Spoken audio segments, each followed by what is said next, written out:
중요한 건 뭐냐면 증가 속도입니다. 가계부채가 얼마나 빠르게 증가했느냐가 사실은 핵심이죠. 이건 뭐냐면 GDP 대비 가계부채 비율 증가율인데요. 한국은 23% 증가했는데요. 이렇게 증가한 나라가 한국과 중국 두 나라밖에 없었어요. 일단 지금 촬영 기준으로 해서 중국의 부동산이 굉장히 큰 문제가 있잖아요. 그 문제의 출발점도 여기에 있어요. 그만큼 한국의 가계부채 증가 속도가 최근 빨랐다는 거예요. 그건 뭐냐면 이것처럼 중국은 가계부채 비율 증가 속도가 빨랐고 가계들이 엄청나게 빚을 단기로 많이 일으키면서 부동산을 샀는데 그게 추가적으로 안 되는 거예요. 그래서 문제가 터지는 거거든요. 그래서 한국도 사실은 가계부채 비율 증가율로 보면 리스크가 되게 커지고 있다고 판단하고 있죠. 그래서 이 속도로 보면 가계부채 문제가 결코 간과해서는 안 되고 문제를 좀 심화시킬 수 있다. 이렇게 빠르게 증가한 건 사실은 역사상 없었고,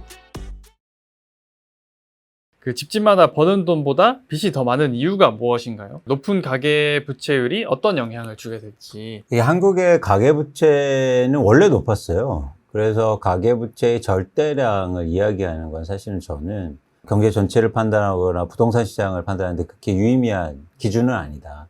왜냐하면 과거에도 보면 가계부채 문제는 항상 문제됐어요. 근데 왜 문제가 안 터집니까? 그건 뭐냐면 젖대 수준 자체가 시장의 변화를 일으키진 않아요. 그리고 또 하나 한국의 특수성이 좀 있는데 부동산 자산이 많다고 말씀드렸잖아요. 부동산 자산이 많으니까 가계부채 증가가 필연적인 거예요. 왜냐하면 부동산을 무조건 대출 일으켜서 사는 건데 그럼 부동산 자산이 많으니까 일종의 가계부채도 큰 거죠. 그래서 가계부채 절대량은 사실은 의미가 없다. 뭐 110%고 GDP의 120%고 그런 건 의미가 없고 중요한 건 뭐냐면 증가 속도입니다. 이건 모든 나라의 공통된 점이기도 하지만 가계부채가 얼마나 빠르게 증가했느냐가 사실은 핵심이죠. 근데 보시는 그래프를 한번 볼게요. 이건 뭐냐면 GDP 대비 가계부채 비율 증가율인데요. 2015년부터 2021년까지 전 세계로 비교해 보면 GDP 대비 가계부채 비율 증가율이 한국은 23%포인트가 증가했는데요. 이렇게 증가한 나라가 한국과 중국 두 나라밖에 없었어요. 그러니까 그만큼 한국의 가계부채 증가 속도가 최근 빨랐다는 거예요. 그러면 이거 가계부채 받아서 뭐 했냐면 집 사거나 코로나 때 생활자금 쓰거나 이랬단 말이에요. 일단 지금 촬영 기준으로 해서 중국의 부동산이 굉장히 큰 문제가 있잖아요. 그 문제의 출발점도 여기에 있어요. 중국은 공식 GDP 대비 가계부채 비율이 70%가 안 돼요. 근데 그럼 문제가 없는데 왜 부동산 문제가 터질까요? 그건 뭐냐면 이것처럼 중국은 가계부채 비율 증가 속도가 빨랐고 가계들이 엄청나게 빚을 단기로 많이 일으키면서 부동산을 샀는데 그게 추가적으로 안 되는 거예요. 그래서 문제가 터지는 거거든요. 그래서 속도가 중요하다. 그래서 한국도 사실은 가계부채 비율 증가율로 보면 리스크가 되게 커지고 있다고 판단하고 있죠.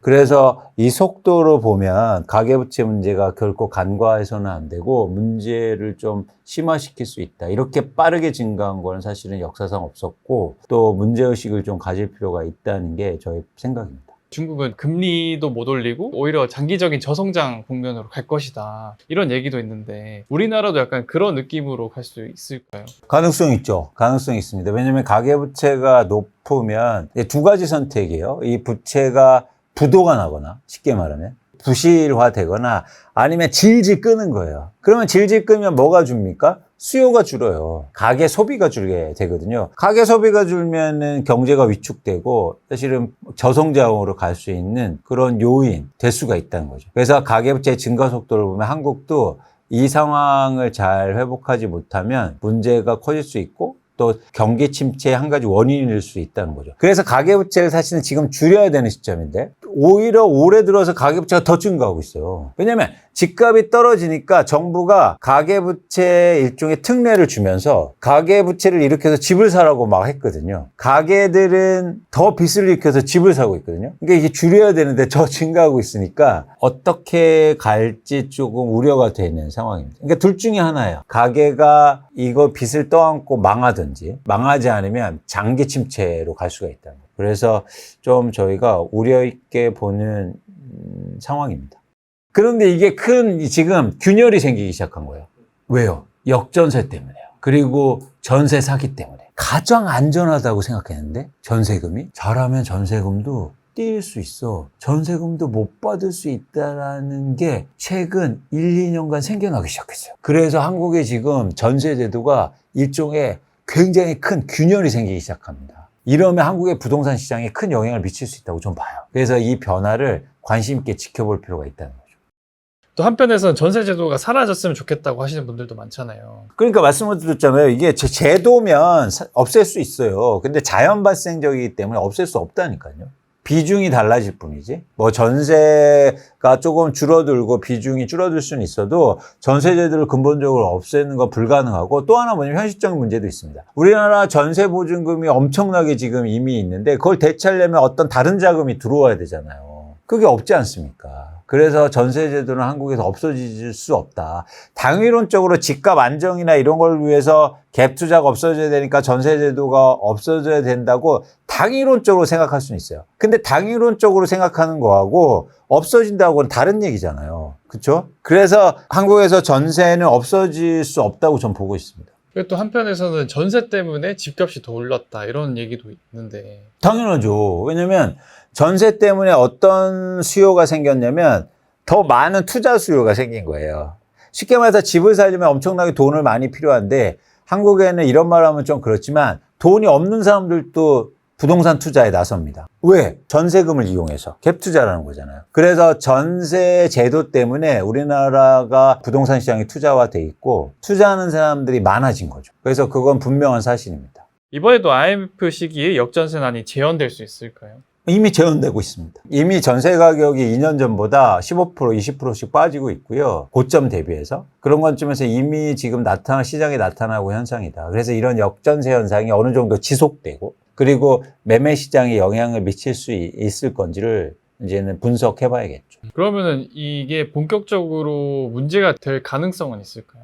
이미 문제가 되고 있고, 그리고 올해 하반기 내년까지도 이런 역전세 문제는 지속될 가능성이 굉장히 높아요. 이유는 뭐냐면 2년 전에 전세 가격이 폭등했기 때문이에요. 그러다 보니까 2년 전 가격과 비교해서 지금 수준이 낮은 거죠. 그래서 역전세 문제가 지속되는 거고, 이 역전세 문제가 커지면 두 가지 시장 변화를 일으킵니다. 첫 번째는 뭐냐면 투자 수요가 감소해요. 전세 가격이 떨어지니까 갭 투자가 지금 시장에 크게 줄고 있어요. 그죠? 그래서 투자 수요가 감소하고 있는 거고, 두 번째 변화는 전세 보증금을 끼고 집을 보유하고 있는 사람들이 전세가 떨어지니까 어쨌든 돌려줘야 되고 대출을 받아야 되니까 어쨌든 금리 인상에 노출되는 거죠. 그래서 매물이 증가할 가능성도 높아지고 있습니다. 이 두 가지 변화는 당연히 매매 시장에 영향을 미치는 거죠. 투자 수요 감소하고 매물이 증가하면 집값의 하락 요인이 될 수 있잖아요. 그래서 역전세 문제는 이런 두 가지, 즉 다시 정리하자면 투자 수요 감소와 그리고 매물의 증가를 일으킬 개연성을 높이고, 그렇게 되면 집값의 하락을 일으킬 수 있겠다, 이런 전망을 하는 이유입니다. 그리고 어떻게 보면 갭 투자하신 분들 되게 큰일이 날 수 있는군요. 그렇죠. 그렇죠. 그리고 한국의 갭 투자의 방법이 한 채를 하는 게 아니라 여러 채를 갖고 있잖아요. 그렇기 때문에 더 위험한 거예요. 갭 투자라는 거, 내가 10억짜리 집을 사는데 쉽게 말해서 내 돈 주고 10억 주고 사야 되잖아요. 근데 전세를 끼고 사는 거예요. 전세 보증금이 5억이 있잖아요. 근데 내 돈 5억만 필요한 겁니다. 그러니까 훨씬 더 투자 수요가 많아지는 거예요. 10억짜리 살려면 10억의 돈이 있어야 되는데 전세 보증금을 끼고 사면 5억만 있으면 사니까 10억 있는 사람이 많습니까? 5억 있는 사람이 많습니까? 당연히 5억 있는 사람이 많죠. 그래서 투자하는 사람이 많거든요. 그래서 이런 갭 투자가 성행할수록 시장의 수요가 증가해서 가격의 상승폭을 키울 수 있는 거죠. 근데 이제 전세 가격이 떨어지면 갭 투자 비율이 줄어들잖아요. 그러니까 내 돈을 더 많이 넣어야 되잖아요. 그렇기 때문에 갭 투자 수요가 줄어드는 겁니다. 그러면 반대로 이제 집값과 전세값 모두 회복세를 보이면 역전세 회복도 될 거다라는 기대감도 있는데, 그러니까 지금 전세 가격이 오르는데 지난달보다 전세 가격이 올랐다는 거예요. 근데 전세 가격은 그게 중요하지 않아요. 뭐다? 2년 전 가격보다 중요한 거야. 2년 전 가격보다 지금 전세 가격이 어떻게 되냐. 전월보다는 올랐어도 2년 전 가격보다 이게 더 떨어져 있으면 전세 가격이 하락했다고 봐야 돼요. 왜냐면 전세는 2년마다 계약하잖아요. 주택은 매월 거래되니까 매월 가격이 중요해요. 근데 전세는 매월 가격이 중요하지 않아요. 매월마다 전세를 계약합니까? 아니잖아요. 2년 전 가격보다 중요해요. 근데 지금 2년 전이 왜 중요하냐면 2021년 하반기와 2022년 상반기가 우리나라 전세 가격이 가장 고점이었어요. 그러니까 지금 전세 가격이 월별로 조금 회복하더라도 이 격차는요 커지고 있는 거예요. 그때 높았기 때문에. 그리고 또 한편에서는 부채를 내서 메꿀 수 있다 이런 생각도 하시는 분들. 그러니까 메꾸면 어떤 영향이 벌어집니까? 그 집을 갖고 있었는데 그동안은 은행에 대출 없이 갖고 있었어요. 근데 이제 대출을 일으키면 어디에 노출돼요? 금리 인상에 노출되는 거예요. 그동안 금리가 대출 금리가 2%에서 막 4%, 5%, 6% 올라도 갭 투자하는 사람들은 영향이 없었어요. 집을 팔 이유가 없어요. 금리 오르는데 근데 왜 집 안 팔았지? 나 이자 비용 안 내는데 왜 집을 팔어? 그런데 이제 은행이 대출 받아서 집을 보유하게 돼요. 그죠? 그게 일정 비율이라도 그러면 금리 인상에 노출되기 시작한 거예요. 그러면 뭔가 고민이 시작한 거야. 집값은 100만 원 오르는데 이자를 막 200만 원씩 내기 시작해요. 그럼 집을 갖고 있을 필요가 있습니까? 예전에 이자 비용 한 푼도 안 냈으니까 그거에 대한 기대가 훨씬 컸는데 그렇기 때문에 사실은 이 역전세라든가 전세 가격 하락이 영향을 준다는 거예요. 매물에. 그래서 장기적으로는 부동산 시장에 좀 충격을 줄 수 있다. 장기적으로는 표현보다도 올해 하반기, 내년도에 이 역전세 문제가 당연히 집값에 영향을 미칠 거고 그 추세적인 거를 좀 보실 필요가 있다는 거죠. 막 전세 가격 떨어지면 바로 매물 나오고 막 시장 가격이 빠져야 되는데 그건 좀 지켜볼 필요가 있다는 거죠. 그래서 역전세 문제는 불가피하다. 근데 역전세가 다시 집값에 미치는 건 시차도 존재하고 정책으로 이연될 수 있으니까 그런 시점을 보셔야 됩니다. 그래서 계속 거래량 얘기를 하는 거예요. 제가 역전세 문제가 나서 집을 사자는 말을 드리는 게 아니잖아요. 역전세 문제는 날 거다. 근데 또 집값의 변화를 일으킬 수 있다. 그러면 그 집값이 하락하고 또 거래량이 회복할 때를 또 보자는 거죠. 우리나라에 전 세계 중에 가장 유일한 제도가 전세 제도잖아요. 누군가에게는 약간 이득이 되어서 생겨난 것 같은데 전세 제도는 어떻게 해서 생겨난 건지.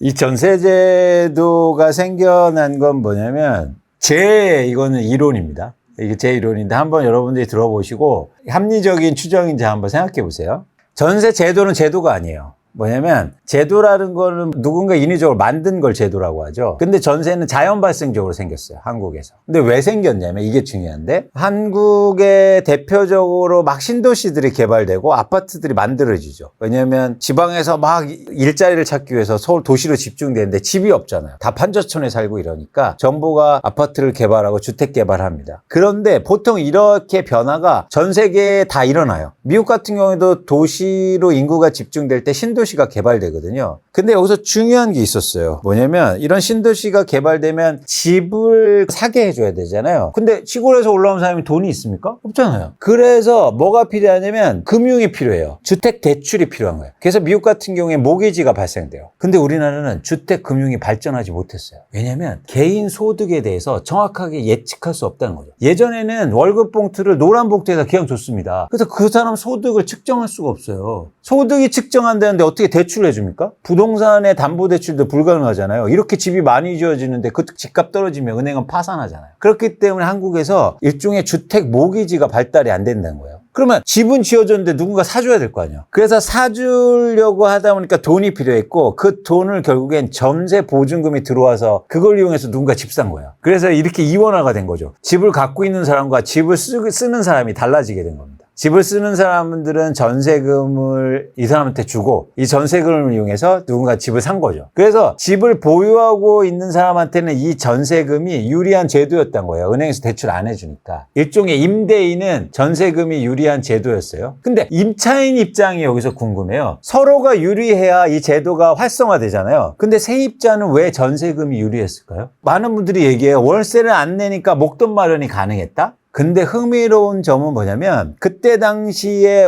은행 이자율이요 10%대 15%였어요. 충격적이죠. 전세금을요 은행에 그냥 넣어놔도 월세 이상 벌었단 말이에요. 그러면 굳이 내가 전세 보증금을 맡겨놓고 있을 필요가 없잖아요. 그냥 월세 내면 그 돈을 은행에 넣어놓고 이자 받아서 월세 내면 돈이 남는데 합리적인 경제 조치면 그런 생각을 했을 거 아니에요. 근데 왜 세입자들은 월세를 안 살고 전세를 살았을까요? 그리고 왜 어른들은 자꾸 전세를 살아야 목돈을 마련하고 내 집 마련할 자금을 마련한다고 생각했을까요? 흥미롭죠? 은행을 못 믿는 건가요?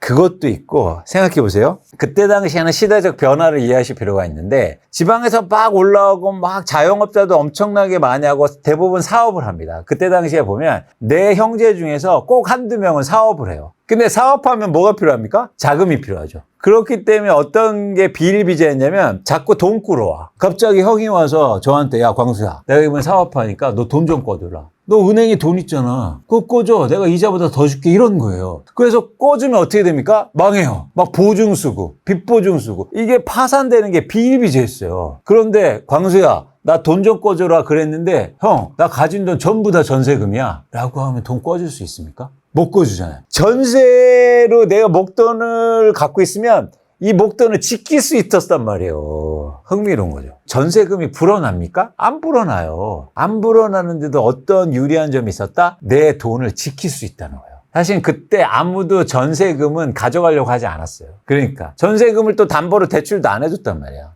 그래서 전세를 살고 있으면 내 돈을 지킬 수 있다는 점에서 한국에서 임차인들은 세입자가 전세금을 선호했던 겁니다. 임대인, 특히 집주인들은 그 돈을 이용해서 집을 살 수 있었는 장점이 있고 굉장히 큰 장점이죠. 근데 세입자들은 전세금을 지킬 수 있는 장점이 있어서 한국에서 이 전세 제도가 굉장히 보편화된 이유였다고 생각해요. 이건 어떤 논문에도 안 나오고 아무도 주장 안 하는 사실인데 전 그렇게 생각합니다. 굉장히 일리 있죠.